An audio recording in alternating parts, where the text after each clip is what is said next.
House को नहीं चलाना, ये अगर तय करके आए हैं तो ये democracy, you are killing the democracy, you are killing the democracy. And it is very clear, it's very clear, this is all part of a game plan to raise this issue and have this entire house adjourned.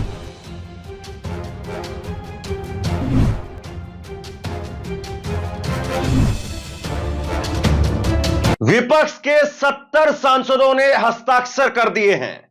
50 सांसदों की जरूरत थी, लेकिन 70 सांसदों ने हस्ताक्षर कर दिए हैं और जगदीप धनखड़ को हटाने के लिए अब विपक्ष अविश्वास प्रस्ताव ला रहा है। संभवतः जगदीप धनखड़ के साथ में यह पहली बार ऐसा होगा जब लगातार उन पर आरोप लगते रहे और विपक्ष अब कुल मिलाकर के एक साथ होकर के, एकजुट होकर के, जिसमें टीएमसी भी साथ में आ गई है, समाजवादी पार्टी के सांसद भी साथ में है, कांग्रेस के सांसद भी साथ में है और आखिरी में इंडिया गठबंधन के सारे सांसद एक साथ दिखेंगे और विपक्ष के सारे सांसद एक साथ एकजुट होकर के जगदीप धनखड़ के खिलाफ अविश्वास प्रस्ताव लेकर के आ रहे हैं। और आज संसद में जबरदस्त नोकझोंक देखने को मिली और लगातार विपक्ष जिस तरीके से आरोप लगाता रहा है कि जगदीप धनखड़ सत्ता पक्ष को ही केवल सुनते हैं, वो बीजेपी के सांसदों की, बीजेपी के मंत्रियों की, मोदी के मंत्रियों की बात को सुनते हैं, विपक्ष की बात को नकार देते हैं, या विपक्ष की जब जब बात होती है तो कहते हैं कि nothing will go on the record, कुछ भी रिकॉर्ड पर नहीं जाएगा। और आज विपक्ष ने कह दिया कि हम आपको हटाने के लिए, आप पक्षपाती हैं, आप बीजेपी का साइड ले रहे हैं। यह बहुत बड़ा आरोप, गंभीर आरोप लगाते हुए उनको हटाने के लिए अविश्वास प्रस्ताव लाने की बात कह दी। विपक्ष अविश्वास प्रस्ताव लेकर के आ रहा है और सीधे तौर पर मोदी सरकार के लिए एक तरीके से यह खतरे की घंटी बज गई है कि मोदी सरकार इसमें कैसे जो है वो अपने आप को और विपक्ष के सांसदों के इस एकजुटता को जो है वो संभालेगी, क्योंकि नंबर उसके पक्ष में भी नहीं है। संसद के चालू शीतकालीन सत्र में दोनों सदनों का तापमान हाई है। अब विपक्षी इंडिया ब्लॉक राज्यसभा के सभापति जगदीप धनखड़ को हटाने के लिए अविश्वास प्रस्ताव लाने की तैयारी में है। सभापति जगदीप धनखड़ के खिलाफ विपक्षी गठबंधन एकजुट हो गया है। समाजवादी पार्टी सपा और तृणमूल कांग्रेस टीएमसी भी अविश्वास प्रस्ताव के पक्ष में बताए जा रहे हैं। पिछले कुछ दिनों से इंडिया ब्लॉक के प्रदर्शनों से दूर दूर नजर आ रहे टीएमसी और सपा के सांसदों ने भी अविश्वास प्रस्ताव पर हस्ताक्षर कर दिए हैं। जानकारी के मुताबिक विपक्षी दल मंगलवार को राज्यसभा में, यानी कल राज्यसभा में सभापति के खिलाफ अविश्वास प्रस्ताव ला सकते हैं। बताया जाता है कि अविश्वास प्रस्ताव तैयार है, इस पर 70 सदस्यों ने हस्ताक्षर कर दिए हैं।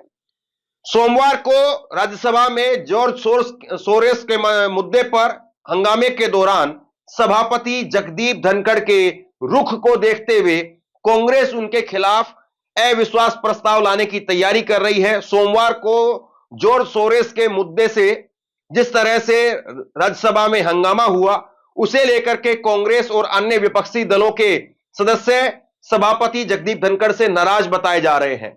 हंगामे के दौरान दिग्विजय सिंह से लेकर के राजीव शुक्ला तक कांग्रेसी सांसदों ने सभापति पर पक्षपात का आरोप लगाते हुए सवाल किया कि किस नियम के तहत उन्होंने चर्चा चालू की।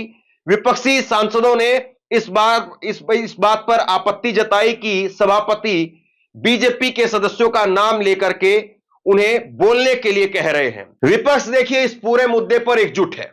विपक्ष इस बात को कह रहा है कि सभापति जगदीप धनखड़ वो ठीक नहीं है, वो पक्षपाती तरीका अपना रहे हैं। लेकिन सवाल यह है कि क्या नंबर गेम, अविश्वास प्रस्ताव तो मोदी सरकार को खिलाफ भी आया था, लेकिन क्या नंबर गेम इंडिया गठबंधन अपने हक में कर पाएगा? यह अपने आप में बड़ा सवाल है।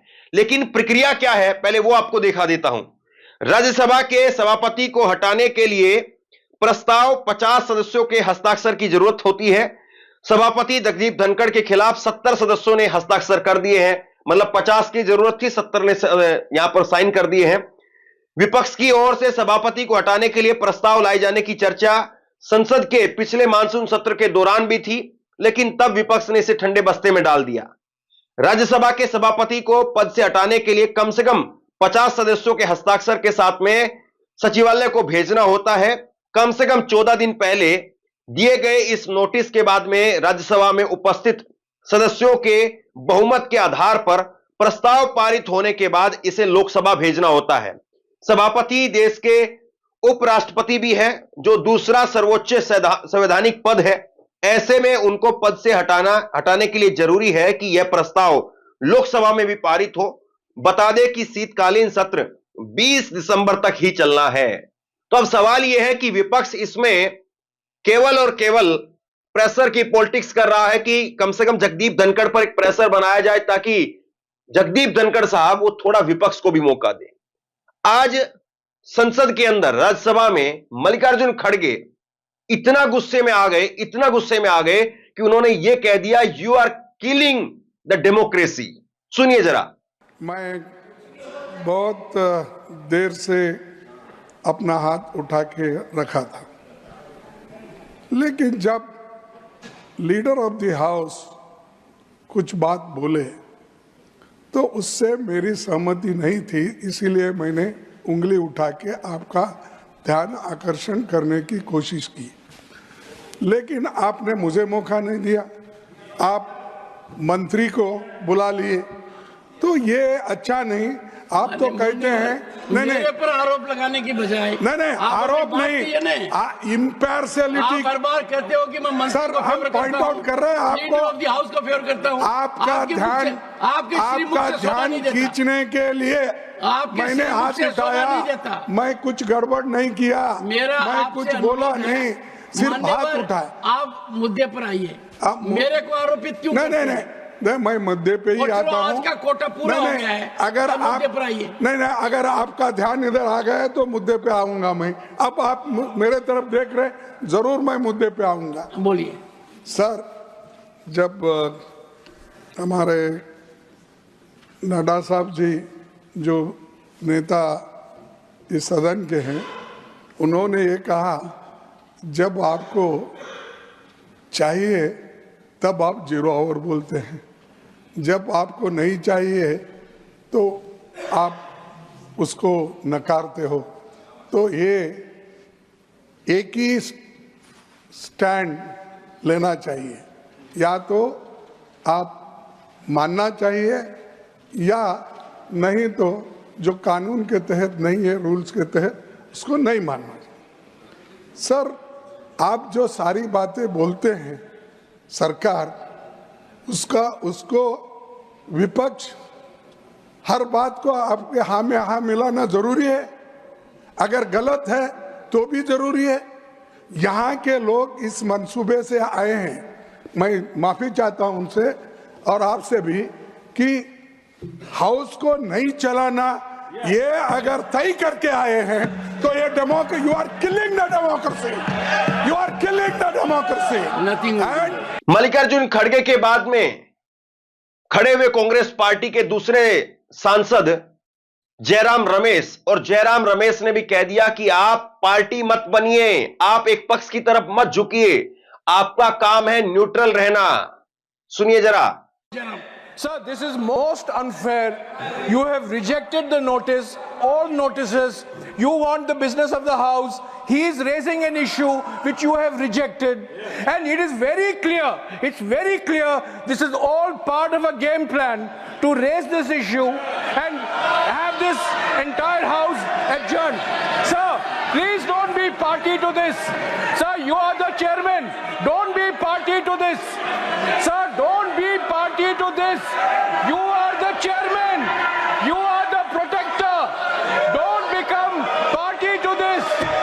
विपक्ष ऐसा लगता है कि जगदीप धनखड़ के मुद्दे पर अब बहुत आगे बढ़ चुका है और बात आगे निकल गई है और अब अविश्वास प्रस्ताव आकर के रहेगा। कांग्रेस के नेता दिग्विजय सिंह वो कह रहे हैं कि मैंने 1977 से लेकर के आज तक अलग अलग सदनों का मैं हिस्सा रहा हूं। मैंने राजनीति के अंदर इतना पक्षपाती कभी भी कोई अध्यक्ष नहीं देखा। मैंने अपने पूरे राजनीतिक जीवन में कभी इतना पक्षपाती सभापति नहीं देखा। जिन नियम के तहत मुद्दों को रिजेक्ट कर दिया गया उस पर हमें बोलने से रोकते हैं, लेकिन सत्ता पक्ष के सांसदों को बोलने दे रहे हैं। मेरा यह आरोप है कि आज उन्होंने घोर पक्षपाती ढंग से सदन का संचालन किया। सब जानते हैं कि मोदी सरकार ऐसा सिर्फ अडानी को बचाने और मुद्दों को भटकाने के लिए कर रही है। और इसके बाद में कांग्रेस की प्रवक्ता सुप्रिया स्नेत वो क्या कह रही है, सुनिए। इस देश में लोकतांत्रिक परंपराओं और सदन की गरिमा को रोज तार तार किया जाता है, लेकिन आज जो राज्यसभा में हुआ वो बड़ा अद्भुत था। हुआ ऐसा कि बीजेपी के सांसदों ने सोरोस पर डिस्कशन के लिए राज्यसभा में एक स्थगन नोटिस, जिसको एडजर्नमेंट नोटिस कहते हैं, वो दिया। राज्यसभा के सभापति और इस देश के उपराष्ट्रपति जगदीप धनखड़ जी ने उसको अस्वीकार कर दिया। लेकिन उसके बाद जादू हुआ। 11 बजे से 11:40 तक और फिर 12 बजे से 12:14 पर उन्होंने एक एक बीजेपी सांसद को उठवाकर बुलवाया। इस पर कांग्रेस के अध्यक्ष और नेता प्रतिपक्ष खरगे जी ने, उप नेता प्रतिपक्ष प्रमोद तिवारी जी ने, कांग्रेस के चीफ विप जयराम रमेश जी ने आपत्ति दर्ज करी और उन्होंने कहा कि जब आपने स्थगन नोटिस नहीं लिया तो आप इनको किस रूल के तहत बुलवा रहे हैं। इसका जवाब तो नहीं मिला, बिल्कुल अनसुनी अनदेखी करी और धनखड़ जी एक नहीं सुनकर उनको बुलवाते रहे। धनखड़ जी को मेरी ट्वीट से, मेरे वीडियो से, मेरे पोस्ट से खासी दिक्कत है, तो इनसे क्या कहा जाए। लेकिन जो आप लोकतंत्र के साथ कर रहे हैं, जो आप सदन की गरिमा और मर्यादा के साथ कर रहे हैं, उस पर हम क्या कहें। नेता प्रतिपक्ष का माइक बंद किया जाएगा, नेता प्रतिपक्ष बोलना शुरू नहीं करेंगे, आप उनको टोकेंगे, और अडानी का वो नाम ले दे तो आप जोर जोर से चिल्लाकर कहते हैं कोई चीज रिकॉर्ड पर नहीं जाएगी। और वहीं पर नेता सदन बीजेपी के अध्यक्ष जेपी नड्डा को बिल्कुल मंत्रमुग्ध होकर सुना जाता है। इस तरह के दोहरे मापदंड देश को थोड़ा व्यथित करते हैं, देश को दुखी करते हैं।